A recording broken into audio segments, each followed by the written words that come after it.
we're going to take the light with a concealer brush. We're going to take a little bit of the light.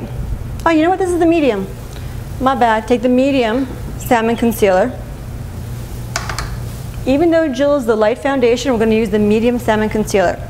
Now, when using the salmon concealer, look at the color. This is the color that maybe most women do not have, and maybe some of you have never thought of to use on someone's under eye because it looks very dark.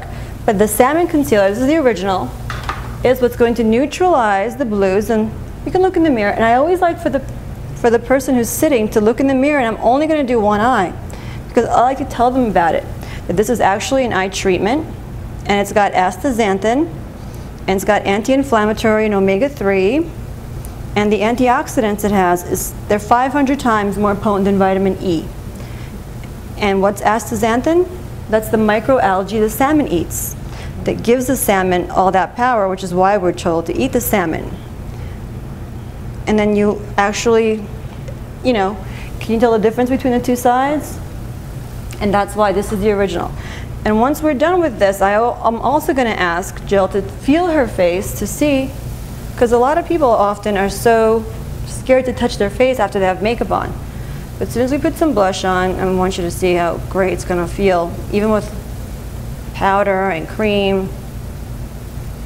Now, the reason I used medium on Jill and not the light is even though she's a light foundation and her skin, you know, is light, the circles and the blue veins that we're showing through are darker. So the darker the under eye circle, the darker the salmon concealer and treatment you want to choose. And I know we've all been taught to use lights and to use yellow, but if you put yellow over blue, you're going to get green, you're going to get gray, you're going to get those raccoon eyes. So try not to do that. We're going to take our pressed powder, and I'm just going to powder gently right under the eyes because we want that to set right away. Now watch, and that's the only area I powdered so far. What I'm going to do now is I'm going to take our blush. Now this is the blush trio. And what is a blush trio? This is the Eve Pro Blush Trio, and the reason I created this line this way is most people don't know, am I a pink, am I a peach? You know, which one should I use? Well, I think we shouldn't choose. We should all have a little bit of peach, a little bit of pink, and a little bit of bronzer. And this is the light, and this is the medium. Maybe I'll use the light on you since we're going to stay with the light family. So a little bit of peach, a little bit of pink, a little bit of bronzer. And I'm going to use a fan brush. And some of you might have seen little brushes like this, but not known what to do with them. And you like using big, thick brushes that apply way too much color and make people look like clowns. So this will prevent that from happening. Take a fan brush and do like this. I used to carry large palettes, all the colors, and go swipe them.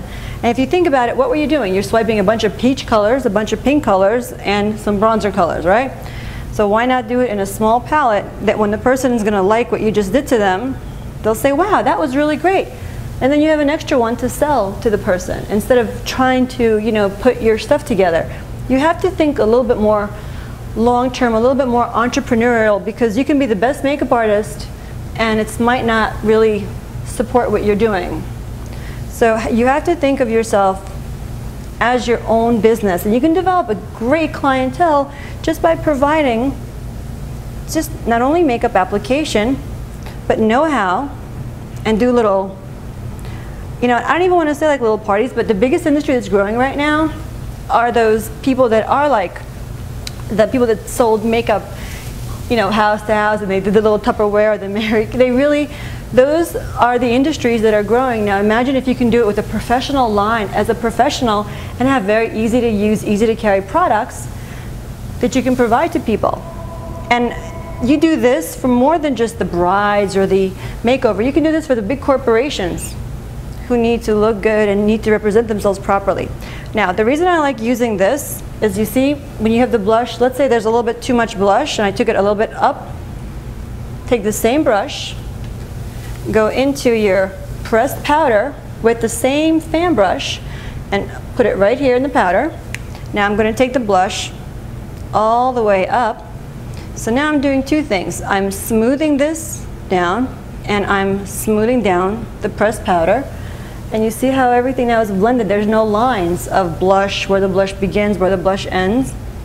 And the same thing on the other side.